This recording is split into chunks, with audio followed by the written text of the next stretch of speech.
Queda aprobado el proyecto de decreto que contiene régimen de excepción.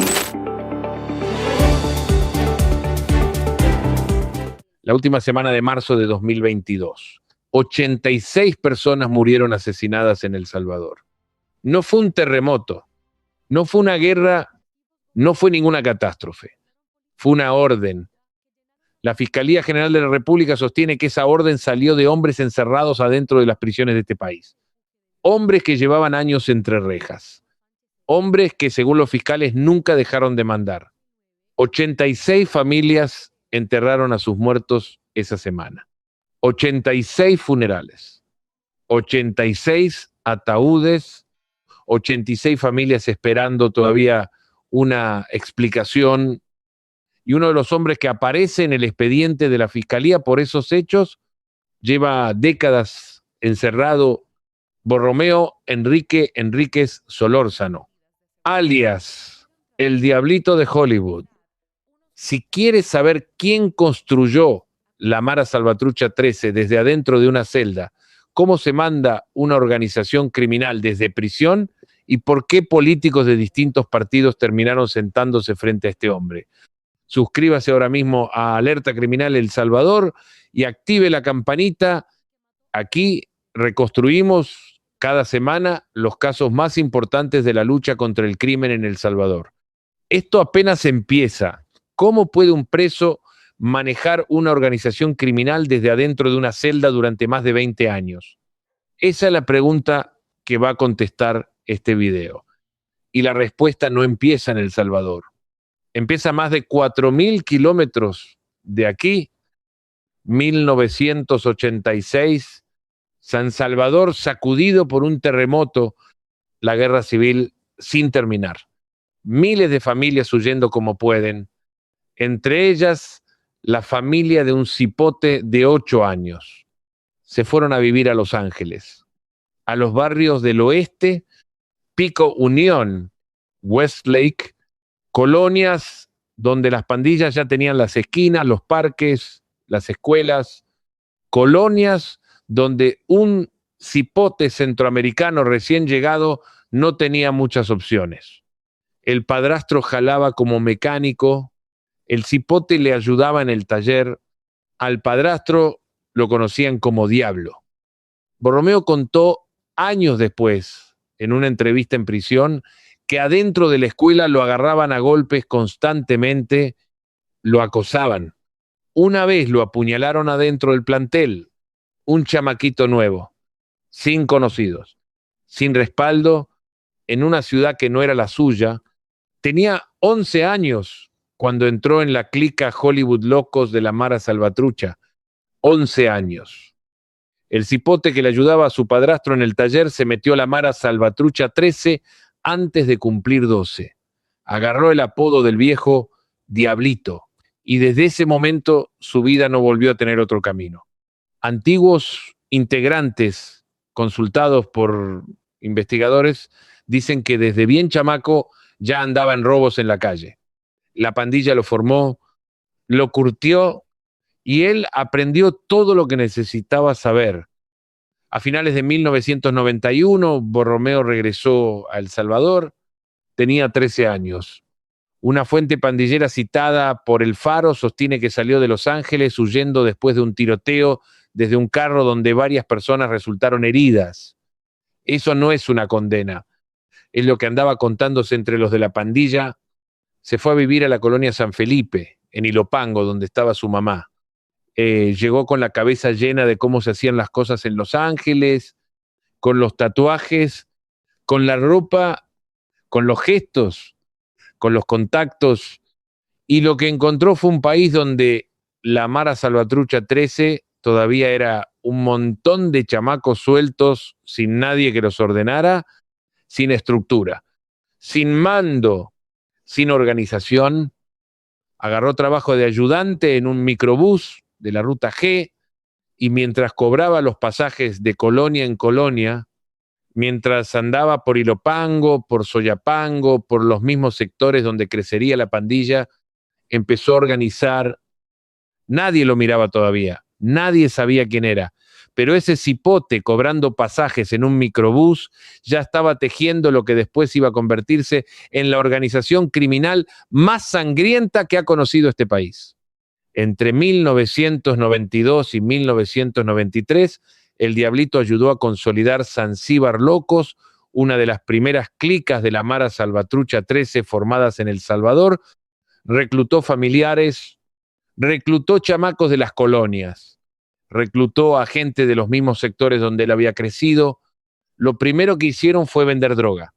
Fue ampliando Soyapango, Ilopango, Las Margaritas, Alaska, Valle Nuevo, más chamacos, más territorios, más clicas, big gangsters, criminal gangsters, Soya criminals, clica por clica, barrio por barrio, y cada una de esas clicas después andó cobrando renta en las tiendas de su comunidad, reclutando a los hijos de sus vecinos, controlando las calles donde usted caminaba.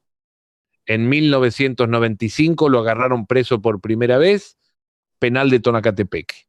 Salió, y cuando salió ya mandaba, no porque alguien se lo dijera, sino porque había llegado de Los Ángeles cuando nadie más sabía cómo se armaba eso, porque tenía los contactos, porque sabía cómo se jalaba, y en El Salvador de los 90 eso pesaba más que cualquier otra cosa. El ranflero no era el jefe por decreto, era el jefe porque nadie más había estado donde él había estado. Nadie más sabía lo que él sabía. Nadie más tenía los contactos que él tenía. Y la pandilla estaba creciendo. Colonia por colonia, barrio por barrio, municipio por municipio. Los jóvenes que antes no tenían nada, ahora tenían una clica. Los que antes no tenían respaldo, ahora tenían una estructura. Los que antes vivían solos en sus colonias, ahora respondían a un mando. Y ese mando cada vez se parecía más al que Borromeo había conocido en Los Ángeles. Organizado, conectado, capaz de moverse. El 27 de julio de 1998, la policía capturó a Borromeo. Doble homicidio, las víctimas, José Virgilio González y Roberto Carlos Hernández. Según la reconstrucción del Faro, hubo una celebración en la vivienda del Diablito. Llegó el dato de que había rivales en la zona. Él y otro hombre salieron a enfrentarlos a tiros. 2 hombres quedaron muertos. El 18 de enero de 1999, el tribunal habló, 30 años de prisión, 30 años. La familia de González y Hernández por fin tenían una condena. El sistema recibió a Borromeo como un reo más. Lo que pasó 9 meses después lo cambió todo. El 9 de octubre de 1999, Borromeo se fugó del penal de Quesaltepeque, la celda 19 del sector 1.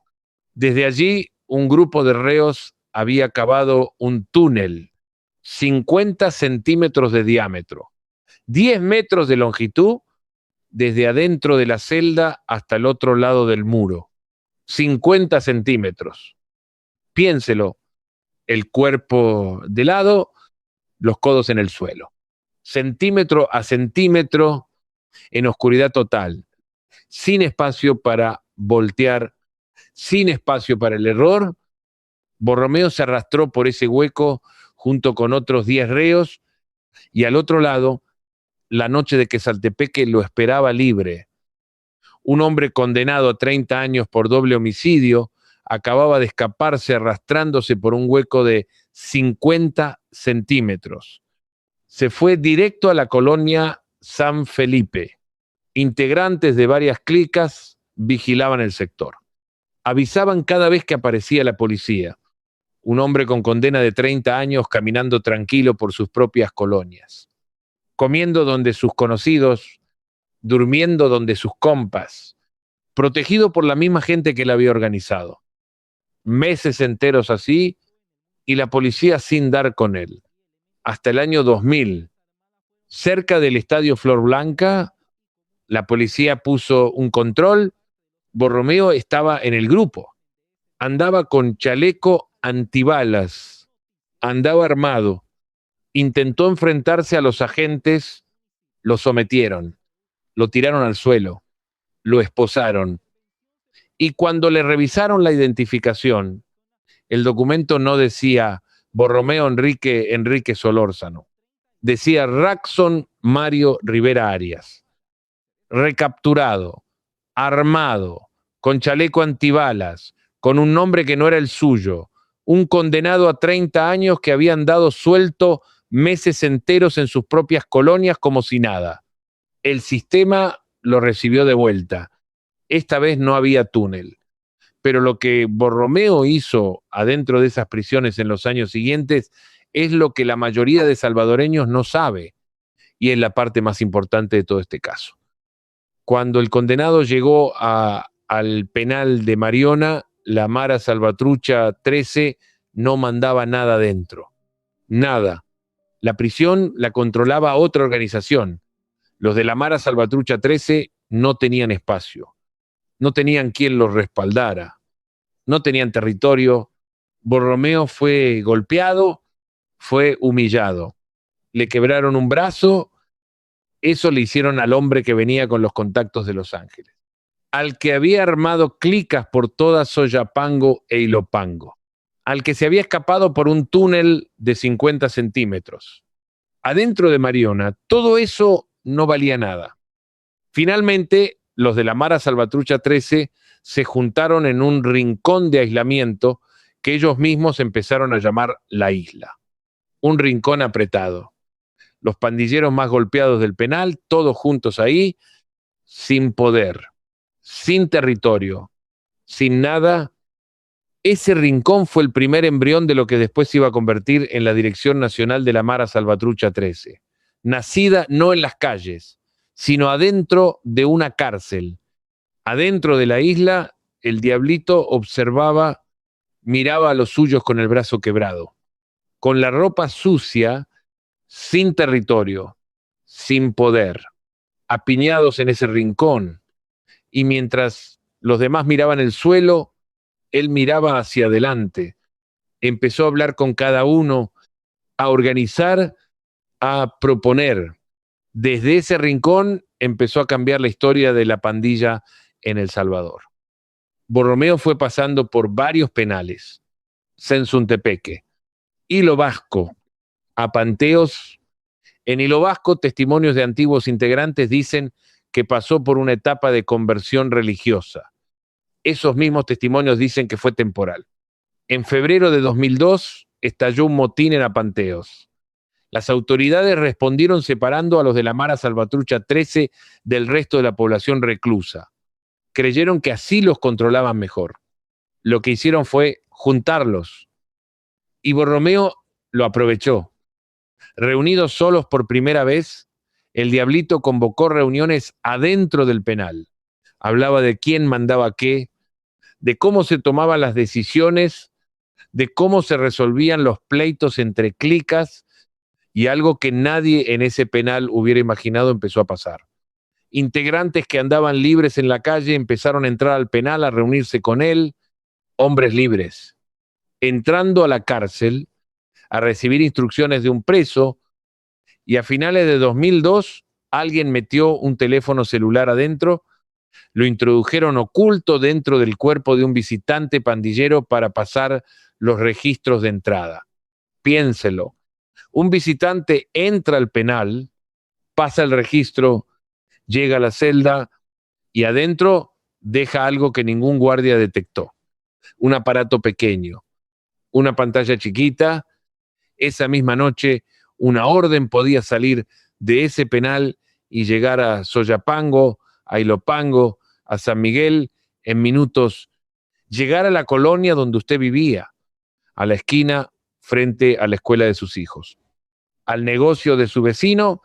Mientras usted dormía, ese teléfono estaba activo y el hombre que lo usaba no había salido de su celda. Antes de ese teléfono, cada clica jalaba por su cuenta, resolvía sus pleitos sola. Después de ese teléfono, el diablito tenía voz en todo: en quién vivía, en quién moría, en qué territorio se cobraban. Todo pasaba por él y él seguía preso.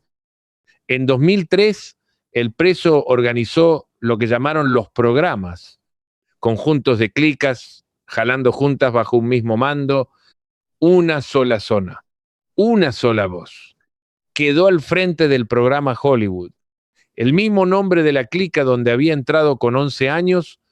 Desde su celda, ese programa cubría territorios en Chalatenango, Aguachapán y Santa Ana, pero el diablito no paró ahí. En 2004, desde el penal de Quesaltepeque, participó en armar algo que no había existido nunca en la historia de la pandilla en El Salvador. Una dirección nacional única, la Ranfla Nacional. La acusación estadounidense la llama en sus documentos los 12 apóstoles del diablo. Desde ese momento, cada barrio dejó de decidir por su cuenta. Había un mando, una cadena, una orden. Borromeo daba la instrucción desde su celda, bajaba el corredor la llevaba a las clicas la ejecutaban en las colonias, en las calles donde vivía la gente, frente a las tiendas, frente a las casas. Borromeo estaba arriba de todo eso, preso, condenado a 30 años, mandando desde una celda, y cada año que pasaba, la estructura que él había ayudado a construir era más grande, más organizada, más difícil de parar, más clicas controlando colonias, más negocios pagando renta o cerrando, más chamacos reclutados que no iban a poder salirse, más familias que cruzaban la calle para no pasar frente a la esquina equivocada. Piénselo desde adentro. Usted tiene una tiendita en Soyapango. Un día llegan y le dicen que tiene que pagar, que si no paga, las consecuencias las conoce.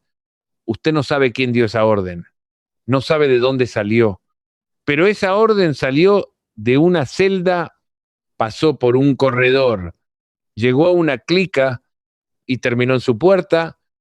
Eso era la Ranfla Nacional en funcionamiento. Y Borromeo era parte del centro de eso. Para bajar sus órdenes, Borromeo usaba 2 herramientas: el teléfono clandestino y las huilas. Una huila era un pedacito de papel doblado muchas veces, escrito con letra bien pequeña. En ese papel podía ir una orden de matar a alguien, un aviso para eliminar a un integrante que se había vuelto problema, una autorización para cobrar un territorio nuevo. Las huilas salían de la celda de Borromeo en los bolsillos de los visitantes, en los zapatos, escondidas en la ropa. Pasaban los registros, llegaban a la calle, llegaban a quien tenía que llegar. Un papelito del tamaño de un sello de correo podía decidir si una persona vivía o moría. Una persona que usted quizás conocía, que vivía a 2 cuadras de su casa, que agarraba el mismo bus que usted cada mañana. Una celda, un teléfono, un pedacito de papel.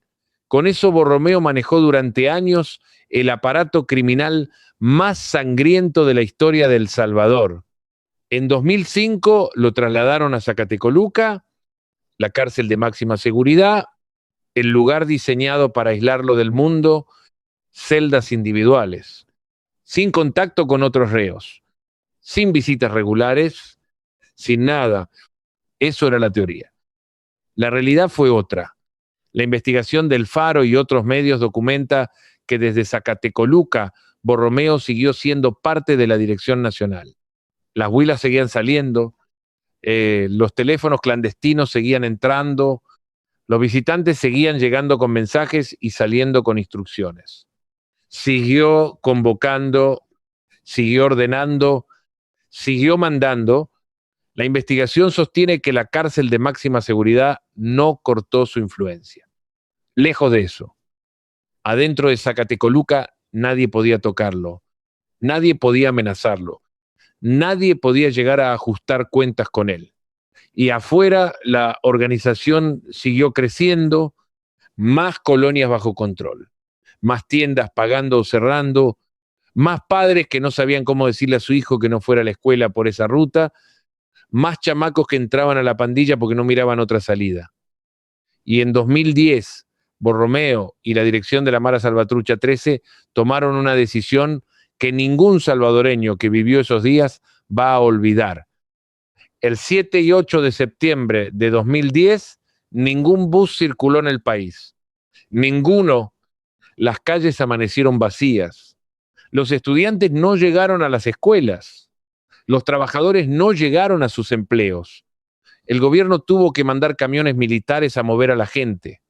La acusación del caso Cuscatlán le atribuye a Borromeo y a Elmer Canales Rivera, alias Crook, participación en la orden que desató ese paro.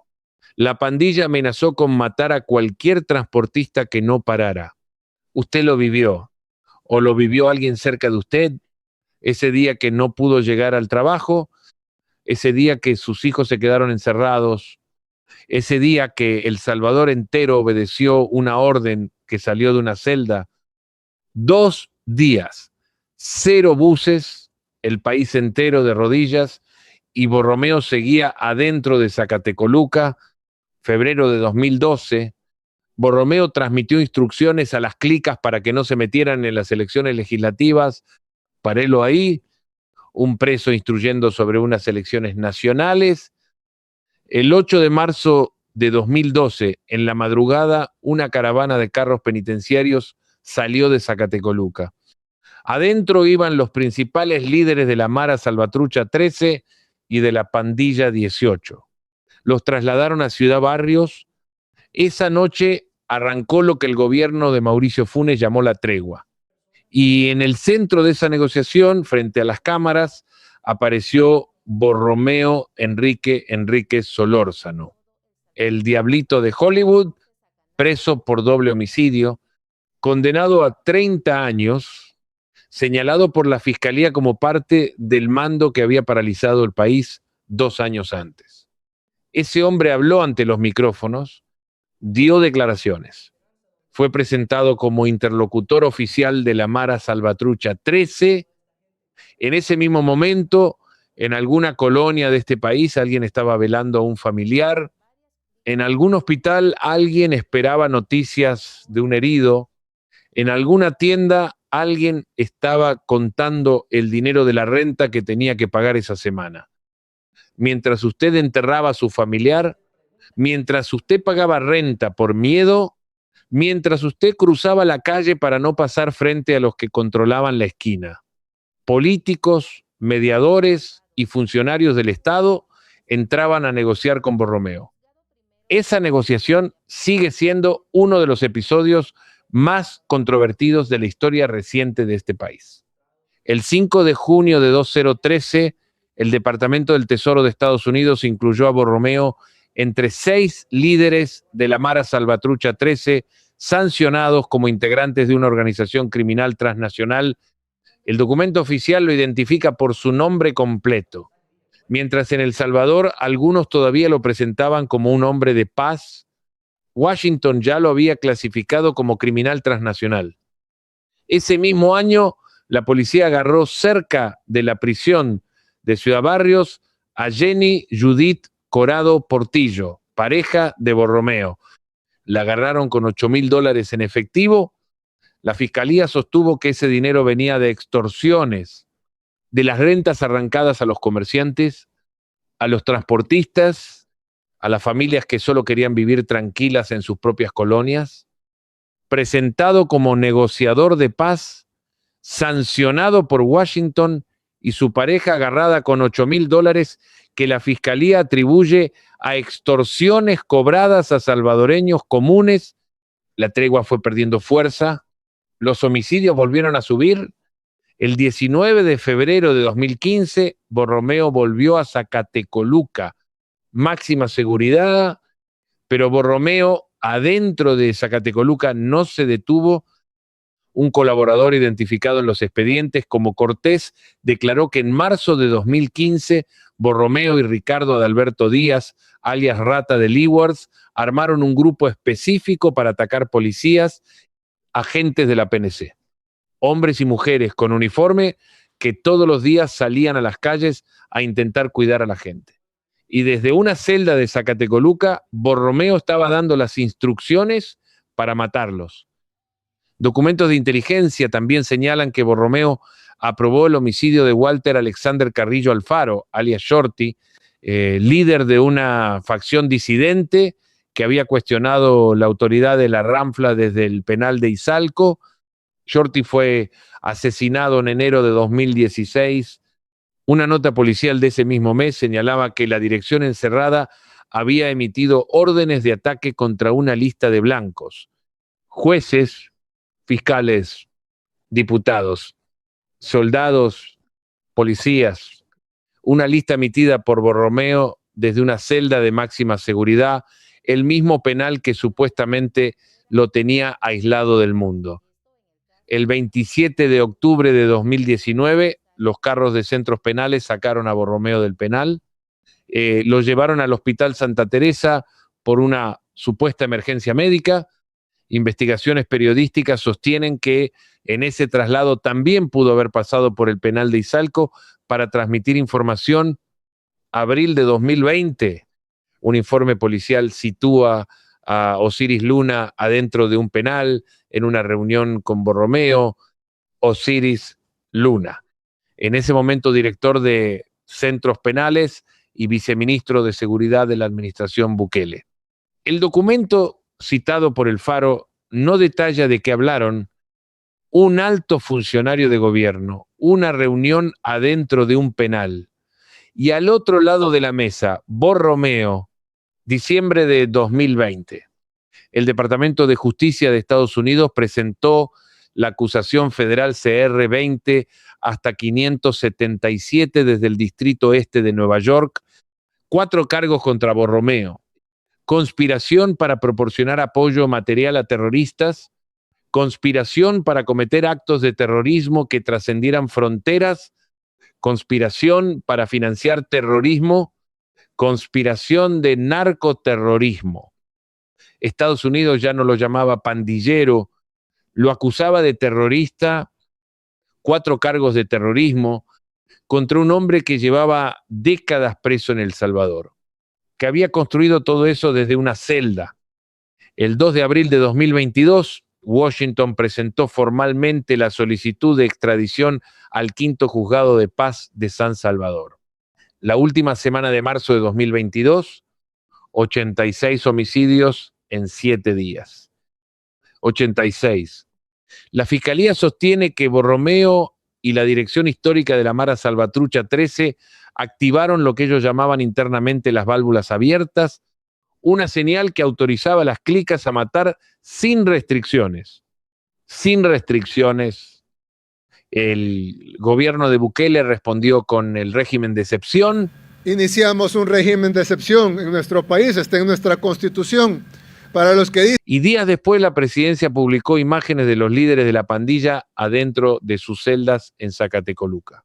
En una de esas imágenes estaba Borromeo tatuado solo adentro de una celda de máxima seguridad. El mismo que había entrado a Hollywood Locos con 11 años, el mismo que se arrastró por un hueco de 50 centímetros para escaparse, el mismo que lo volvieron a agarrar con chaleco antibalas y nombre falso, el mismo que convirtió un rincón de penal en el embrión de la Ranfla Nacional, el mismo que la Fiscalía señala como parte del mando que paralizó el país entero, el mismo que negoció con políticos, el mismo que Washington acusa de terrorismo. Ahí estaba solo con sus tatuajes y 4 décadas de historia encima. Esa imagen mostraba a un hombre encerrado. Lo que no mostraba es todo lo que Borromeo había construido desde adentro de celdas exactamente como esa. La investigación que el Estado salvadoreño acumuló durante décadas desembocó en abril de 2026 en el proceso judicial más grande de la historia del país contra la Mara Salvatrucha 13, 486 dirigentes y miembros procesados al mismo tiempo. Y entre ellos un grupo de 22 ranfleros históricos con una acusación específica. Borromeo Enríquez Solórzano estaba entre ellos, el Tribunal Sexto contra el Crimen Organizado de San Salvador. La Fiscalía atribuye al conjunto de los acusados más de 47.000 delitos cometidos entre 2012 y 2022. A los 22 ranfleros históricos les atribuye haber ordenado 9.043 hechos criminales. Entre ellos, la muerte de 80 policías, entre ellos, los 86 asesinatos de la última semana de marzo de 2022 con los que empezó este video, 9.043 hechos criminales, 80 policías muertos y Borromeo sentado entre los acusados. La Fiscalía presentó testimonios, 13 declaraciones anticipadas, prueba pericial, prueba documental y escuchas telefónicas. La tesis fiscal no dice que Borromeo ejecutó personalmente cada uno de esos delitos, dice algo más preciso y en cierta forma más grave, que Borromeo daba las órdenes, daba las autorizaciones y a través de la cadena que él mismo ayudó a construir, esas órdenes llegaban hasta las clicas que las ejecutaban en los barrios. En los barrios donde usted vivía, donde vivían sus hijos, donde vivían sus vecinos, donde enterraron a los que ya no están. En julio de 2026, el juicio terminó su fase de alegatos finales. Los fiscales pidieron penas máximas. La sentencia definitiva todavía no ha sido pronunciada públicamente. Borromeo está preso, está procesado, está esperando. El mismo hombre que entró en Hollywood Locos con 11 años en Los Ángeles, el mismo que regresó a El Salvador cobrando pasajes en un microbús y empezó a tejer lo que nadie veía. El mismo que mató a 2 hombres y lo condenaron a 30 años. El mismo que se escapó arrastrándose por un hueco de 50 centímetros, el mismo que lo volvieron a agarrar con chaleco antibalas y nombre falso, el mismo que convirtió el rincón más golpeado de un penal en el embrión de la Dirección Nacional de la Mara Salvatrucha 13. El mismo que desde una celda paralizó el país entero. El mismo que negoció con políticos mientras salvadoreños enterraban a sus muertos. El mismo que Washington acusa de terrorismo. Ese hombre está hoy sentado frente al tribunal más grande de la historia de El Salvador, esperando la sentencia. 86 personas murieron aquella semana de marzo de 2022. 40 años antes, todo había empezado con un cipote de 11 años entrando a una pandilla en Los Ángeles. Ese cipote está hoy sentado frente al tribunal más grande de la historia de El Salvador y las familias de esos 86 muertos todavía están esperando una respuesta. Cuando caiga la sentencia, lo contamos aquí. Si este caso le llegó, suscríbase a Alerta Criminal El Salvador y active la campanita. Aquí seguimos cada caso hasta el final. Si esta historia le gustó, en pantalla tiene otra, la caída del negro del barrio 18 sureño tras asesinar a 3 policías de la PNC. Nos vemos en el próximo video.